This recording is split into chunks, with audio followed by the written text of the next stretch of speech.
Last month I made 30 videos in 30 days and posted them on YouTube. It's something I wanted to do for a long time, and I was really excited to be given the opportunity to give it a go myself. But things didn't always go to plan, and I made 5 mistakes which actually helped me grow, get better and improve over time. If you're starting your own video journey, these lessons could help avoid stress and make creating your own videos much more enjoyable. It's only natural to try and aim for perfection when you first start out making your own videos. That's what I expected, but things didn't always go exactly to plan. However, each mistake that I made taught me something that I wouldn't have otherwise learned. So here are my 5 mistakes that I made and what I did about them before making the next video. Mistake number 1. I placed too much importance on writing a script.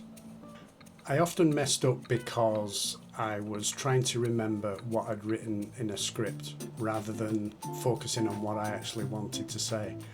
This often led to long pauses and my mind ended up wandering and the video turned out rubbish. The solution that worked for me was to write down initially what I wanted to say and create some bullet points to use as prompts for when you press record.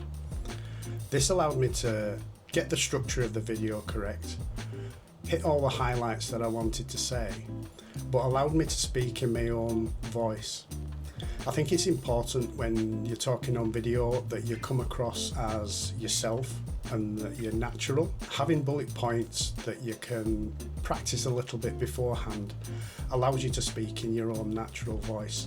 It brings a stronger connection to your audience. Trying to write a script in the same way that you normally talk is very difficult. Practicing what you're going to say using bullet points beforehand makes you sound like you because it sounds more natural and more realistic. Of course, there will be times when the script is very important, such as when you're doing long form videos further down the line. But for shorts and short form videos, speaking in your own natural tone of voice, the way you would normally speak, is much more natural and engaging with your audience. Mistake number 2, how I look. No, I don't mean clothes, hair and makeup. I've had to completely redo some videos because of silly little mistakes that I didn't spot until the video was being edited. A few examples. I've been speaking with food trapped between my teeth. I've had a dog hair sticking out the side of my face. I have had the crud that you get in your eyes, and I completely had to redo one perfectly acceptable 2-minute video entirely because I had a runny nose.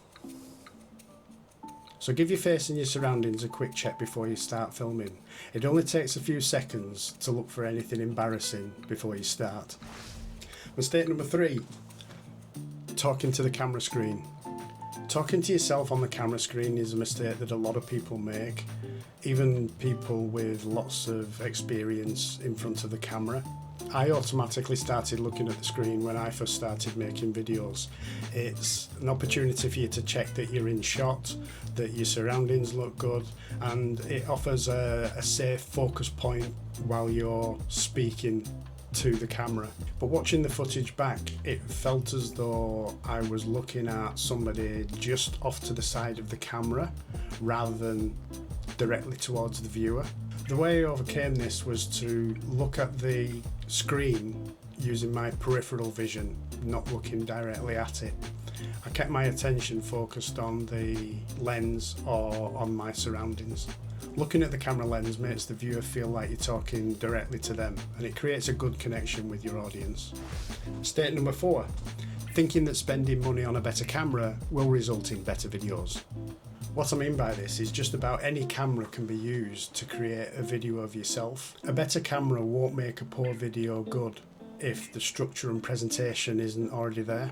If the viewers can see your face and hear your voice and you're looking at them directly through the camera lens, that's all you really need to engage with your audience and make a good connection. You can always look at different cameras and different gear depending on your needs, but there's really no substitute for repeatedly using the equipment that you already have and gaining that experience.